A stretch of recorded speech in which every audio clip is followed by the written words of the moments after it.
ओम शांति। 27 मार्च 2026 के बाबा के मधुर महावाक्य।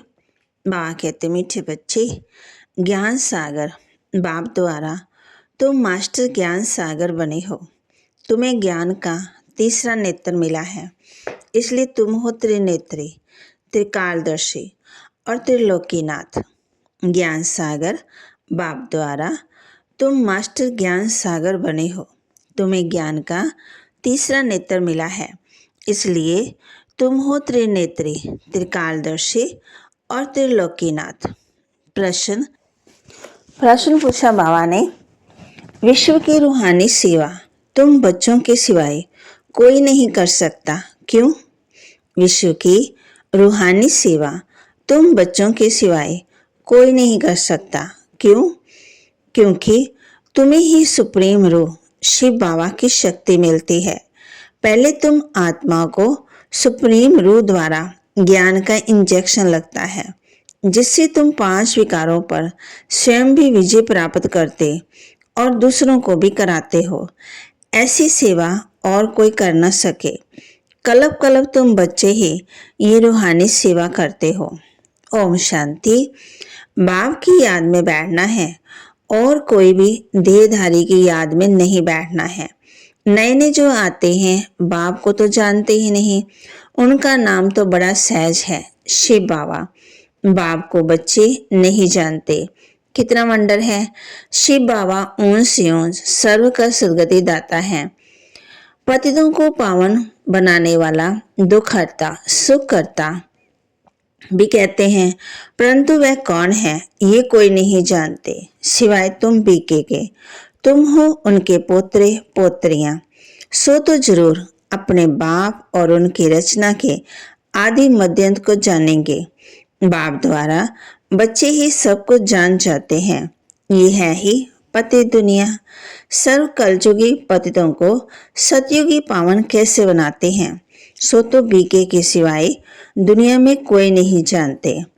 कलयुगी दुर्गति से निकालने वाला सतयुगी सदगति दाता बाप ही है। शिव जयंती भी भारत में ही होती है। जरूर वह आते हैं, परंतु भारत को क्या आकर के देते हैं ये भारतवासी नहीं जानते। हर वर्ष शिव जयंती मनाते हैं, परंतु ज्ञान का तीसरा नेत्र नहीं है, इसलिए बाप को नहीं जानते हैं। फिर गीत बजा, नैनहीन को राह दिखाओ प्रभु जी। ये मनुष्यों का बनाया हुआ गीत है कि हम सब नैनहीन हैं।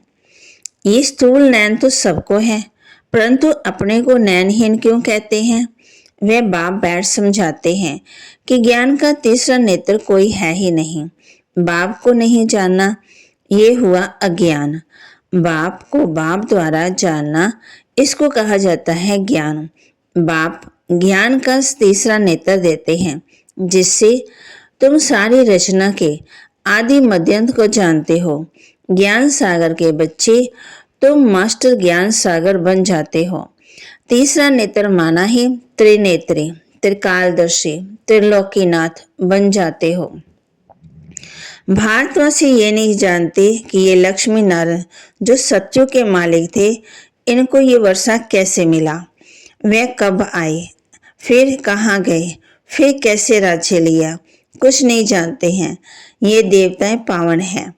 पावन तो जरूर बाप ही बनाएंगे। तुम भारतवासियों को बाप बैठ समझाते हैं। जो देवताओं को शिव को मानते हैं, शिव का जन्म भी भारत में ही हुआ। ऊंच से ऊंच भगवान है। शिव जयंती भी यहाँ ही मनाते हैं। जगत अम्बा, जगत पिता ब्रह्मा और सरस्वती का भी जन्म यहाँ ही है। लक्ष्मी नारायण का जन्म भी यहाँ ही होता है। वही राधे कृष्ण है। ये भी भारतवासी नहीं जानते। कहते हैं पतित पावन आओ, तो जरूर सब पतित हैं। साधु संत ऋषि मुनि आदि सब पुकारते हैं कि हमको पावन बनाने आओ। दूसरी तरफ कुंभ के मेले आदि में जाते हैं, पाप धोने। समझते हैं गंगा पतित पावनी है, पुकारते हैं कि पतित पावन आओ, तो मनुष्य किसको कैसे पावन बना सकते हैं? बाप समझाते हैं तुम पहले देवी देवता धर्म के थे तो सब पावन थे, अभी पतित हैं। कहते हैं कि राह बताओ प्रभु, तो कहाँ की राह? कहते हैं बाबा जीवन मुक्ति की राह बताओ। हमारे में 5 विकार हैं, उन विकारों को कैसे छोड़ें? बाबा हम सब स्वर्ग में थे तो निर्विकारी थे, अभी विकारी पतित बन पड़े हैं। इसका कुछ राज तो समझाओ। ये कोई दंत कथाएं नहीं है। बाप समझाते हैं श्रीमद् भगवत गीता अथवा परमात्मा की सुनाई हुई गीता पतितों को पावन बनाने वाला निराकार भगवान है। मनुष्य को भगवान नहीं कह सकते। बाप कहते हैं इतने बड़े बड़े गुरु भी भारत इतना पतित कोड़ी जैसा क्यों बना? कल की बात है कि भारत खंड स्वर्ग था। बाबा ने भारतवर्ष को स्वर्ग की सौगात दी थी। भारतवासी पतितों को आकर के राजयोग सीख लाए, पावन बनाया था। अब फिर बाप बच्चों के पास आया है सेवाधारी बनके। बाप है रूहानी सेवाधारी, बाकी तो सब मनुष्य मात्र हैं जिस्मानी सेवाधारी। सन्यासी भी जिस्मानी सेवाधारी हैं, परंतु पुस्तक आदि बैठ सुनाते हैं। बाप कहते हैं मैं निराकार साकार साधारण बूढ़े तन में प्रवेश कर बच्चों को आकर के समझाता हूँ। हे भारतवासी बच्चों, देखो रूहानी बाप रूहों को बैठ समझाते हैं। ये ब्रह्मा नहीं सुनाते, लेकिन वह निराकार बाप इस तन का आधार लेते हैं। शिव को तो अपना शरीर नहीं है, शालिग्राम आत्माओं को तो अपना अपना शरीर है। जन्म लेते लेते पतित बन जाते। अब तो सारी दुनिया पतित, पावन एक भी नहीं। तुम सतो प्रधान थे, फिर खाद पड़ने से सतो से रजो तमो में आए। तुम भारतवासियों के पास शिव बाबा आकर के शरीर धारण करते हैं, जिसको भागीरथ भी कहते हैं। मंदिरों में शंकर का चित्र दिखाते, क्योंकि वह शिव शंकर इकट्ठा समझ लेते। ये समझते नहीं कि शिव तो निराकार है, शंकर तो आकारी है। शिव शंकर इकट्ठा कैसे कहते? अच्छा, फिर बैल पर सवारी कौन करते? शिव व शंकर। सूक्ष्म वतन में बैल कहाँ से आया? शिव रहता है मूल वतन में, शंकर सूक्ष्म वतन में। मूल वतन में सब आत्माएं हैं, सूक्ष्म वतन में से ब्रह्मा विष्णु शंकर हैं, वहां जानवर होते ही नहीं। बाप कहते हैं मैं साधारण बूढ़े तन में प्रवेश कर तुमको समझाता हूँ। तुम बच्चे अपने जन्मों को नहीं जानते हो। सच्चों से लेकर तुमने कितने जन्म लिए? 84 जन्म लिए। अभी ये है लास्ट का जन्म। भारत जो अमर लोक पावन था, मैं अब मृत्यु लोक पतित है। सदगति दाता तो एक ही बाप है। रुद्रमाला है ही परमपिता परमात्मा निराकार शिव की। श्री श्री 108 रुद्रमाला कही जाती है। सब शिव के गले का हार है। बाप है ही पतित पावन, सबका सदगति दाता, वर्षा देने वाला। लौकी बाप से हद का वर्षा मिलता, जिसको सन्यासी कांग विष्ठा समान सुख समझते हैं, माना थोड़े समय के लिए। बाप कहते हैं कि प्रभु ये तुम्हारा सुख थोड़े समय के लिए है। बाप ही आकर के पतितों को पावन अथवा कांटों को फूल बनाते नॉलेज से। ये गीता की नॉलेज है। ये ज्ञान कोई मनुष्य नहीं समझा सकते हैं। ज्ञान का सागर पतित पावन बाप ही समझा सकते हैं। बाप से ही वर्षा मिलता है जो तुम ले रहे हो। तुम ही सिर्फ सदगति की तरफ जा रहे हो। अभी तो संगम पर हो, वह तो कलयुग में है। अभी है कलयुग का अंत। महाभारत लड़ाई भी सामने खड़ी है। 5000 वर्ष पहले भी जब तुम राजयोग सीखे थे तो बंभोर को आग लगी थी। अभी तुम राजयोग सीख रहे हो, ये लक्ष्मी नारायण बनने के लिए। बाकी तो है भक्ति मार्ग। बाप जब आते हैं तो आकर के स्वर्ग के द्वार खोलते हैं। बाप कहते हैं कि ये शिव शक्ति भारत माता तो भारत को स्वर्ग बनाती हैं श्रीमत पर। तुम हो शिव शक्ति भारत माता जो पूरे विश्व को स्वर्ग बना रही हो। तुम हो ही शिव की औलाद, उसको ही याद करते हो। शिव से शक्ति लेकर 5 विकारी रूपी शत्रुओं पर जीत पाते हो।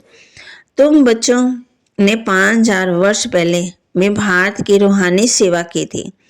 वो सोशल वर्कर करते हैं जिस्मानी सेवा, ये है रूहानी सेवा। सुप्रीम रूह आकर आत्मा को इंजेक्शन लगाते हैं, पढ़ाते हैं। आत्माएं सुनती है, तुम आत्माएं हो, तुम ही 84 जन्म लेते हो, एक शरीर छोड़ दूसरा लेते हो। 84 जन्म ले 84 माँ बाप बनाए। धारणा के लिए मुख्य सार, बाप की श्रीमत पर चलकर सच्ची सच्ची रूहानी सेवा करनी है। सर्वशक्तिवान बाप से शक्ति लेकर 5 विकारी रूपी शत्रुओं पर विजय पानी है। बाप की श्रीमत पर चलकर सच्ची सच्ची रूहानी सेवा करनी है। सर्वशक्तिवान बाप से शक्ति लेकर 5 विकार रूपी शत्रुओं पर विजय पानी है। मनुष्य देवता बनने के लिए पवित्र जरूर बनना है। नॉलेज को धारण कर कांटों से फूल बनना और बनाना है। मनुष्य देवता बनने के लिए पवित्र जरूर बनना है। नॉलेज को धारण कर कांटों से फूल बनना और बनाना है। वरदान, विनाश के समय पेपर में पास होने वाले आकारी लाइट रूपधारी भव। विनाश के समय पेपर में पास होने वाले आकारी लाइट रूपधारी भव। विनाश के समय पेपर में पास होने व सर्व परिस्थितियों को का सामना करने के लिए आकारी लाइट रूपधारी बनो। जब चलते फिरते लाइट हाउस हो जाएंगे तो आपका ये रूप शरीर दिखाई नहीं देगा। जैसे पाठ बजाने समय चोला धारण करते हो। कार्य समाप्त हुआ तो चोला उतारा। 1 सेकंड में धारण करो और 1 सेकंड में न्यारी हो जाओ। जब ये अभ्यास होगा तो देखने वाले अनुभव करेंगे ये लाइट के वस्त्रधारी हैं। लाइट ही इनों का श्रृंगार है। स्लोगन, उमंग सा के पंख सदा साथ हो तो हर कार्य में सफलता सहज मिलती है। उमंग सा के पंख सदा साथ हो तो हर कार्य में सफलता सहज मिलती है। अव्यक्त इशारे, निश्चय के फाउंडेशन को मजबूत कर सदा निर्भय और निश्चिंत रहो। बाप सर्वशक्तिवान है तो उसका हाथ पकड़ने वाले पहुंचे कि पहुंचे, ये फेद रखो। चाहे खुद भले कमजोर भी हो लेकिन साथी मजबूत हैं, इसलिए पार हो ही जाएंगे। सदा ऐसे निश्चय बुद्धि विजय बनो। विजय रत्न है, ये इसी स्मृति में रहो। बीती सो बीती बिंदी लगाकर आगे बढ़ो। विशेष नोट, आज प्यारे बाप दादा की अति लाडली देश विदेश से सर्व ब्राह्मण परिवार की जान हम सबके दिलों पर राज्य करने वाली मीठी दादी जानकी जी का पुण्य स्मृति दिवस है। दादी जी ने 104 वर्ष की आयु तक विदेही व जीवन मुक्त स्थिति में रहे ज्ञान दान के साथ साथ गुणों का दान करते हुए पूरे परिवार की अलौकिक पालना की।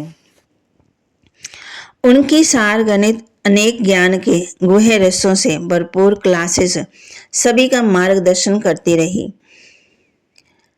आज भी उनकी शतछाया और उनके द्वारा मिली हुई अनमोल शिक्षाएं अनेक ब्राह्मण वर्षों के कानों में गूंजती रहती हैं। दादी जी सच्चाई, सफाई और सादगी की प्रतिमूर्त थी। दादी जी द्वारा मिली हुई अनेक अनमोल शिक्षाओं से कुछ शिक्षाएं लिख रहे हैं, सभी इसे धारण करना चाहिए। पहला, अपने सूक्ष्म अभिमान को परख कर उसे जल्दी से खत्म करना ही अपने ऊपर आशीर्वाद करना है। अपने सूक्ष्म अभिमान को परख कर उसे जल्दी से खत्म करना ही अपने ऊपर आशीर्वाद करना है। दूसरा, अधिक सोचने, बोलने और चिंता करने से शक्ति खर्च होती है। साइलेंस में रहो तो शक्ति जमा हो। अधिक सोचने, बोलने और चिंता करने से शक्ति खर्च होती है। साइलेंस में रहो तो शक्ति जमा हो। तीसरा, किसी की गलती चित्त पर ना हो।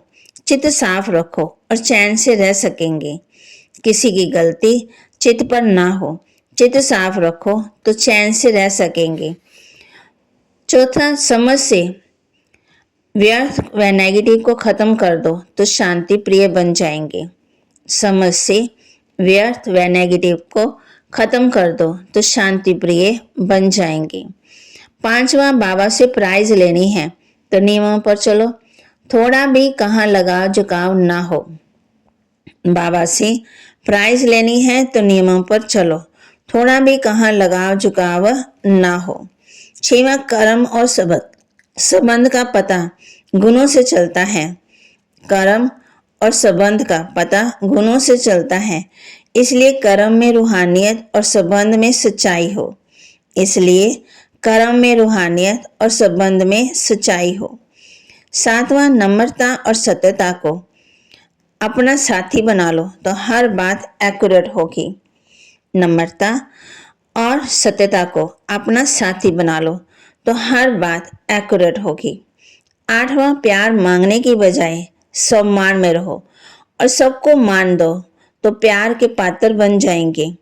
प्यार मांगने की बजाय सम्मान में रहो और सबको मान दो तो प्यार के पात्र बन जाएंगे। 9वां जो सच्चे, स्वच्छ और सर्विसेबल हैं वही परमात्मा प्यार के पात्र हैं। जो सच्चे, स्वच्छ और सर्विसेबल हैं वही परमात्मा प्यार के पात्र हैं। 10वां सेवा करते डबल लाइट रहना, यही सबसे बड़ी सेवा है। सेवा करते डबल लाइट रहना यही सबसे बड़ी सेवा है। 11वां बड़ी बात को छोटा कर दो तो सूली भी कांटा हो जाएगी। बड़ी बात को छोटा कर दो तो सूली भी कांटा हो जाएगी। 12वां चिंतन साधना से इंटरफेयर करता है और सिमरन साधना द्वारा सिद्धि दिलाता है। चिंतन साधना में इंटरफेयर करता है और सिमरन साधना द्वारा सिद्धि प्राप्त दिलाता है। खुशी का खजाना सदा कायम रखना है तो पॉजिटिव सोचने का तरीका सीख ला। खुशी का खजाना सदा कायम रखना है तो पॉजिटिव सोचने का तरीका सीख लो। अब की स्थिति ही अंत में काम आएगी, इसलिए अपनी स्थिति बनाने का पर ध्यान दो। अब की स्थिति अंत में काम आएगी, इसलिए अपनी स्थिति बनाने पर ध्यान दो। मनोबल ऐसा बढ़ा लो जो कांटों के जंगल में खुद भी सेफ रहें और दूसरों को भी सहयोग दे सको। मनोबल ऐसा बढ़ा लो जो कांटों के जंगल में खुद भी सेफ रहें और दूसरों को भी सहयोग दे। अपवित्रता से मुक्त होना है तो आंतरिक वैराग्य वृत्ति धारण करो। अपवित्रता से मुक्त होना है तो आंतरिक माना अंदर की वैराग्य वृत्ति धारण करो। तो बाबा के महावाक्य को लाइक करें, शेयर करें, सब्सक्राइब करें और अपने जीवन में धारण भी करें और निश्चय के फाउंडेशन को मजबूत भी करें। निर्भय और निश्चिंत रहें। ओम शांति।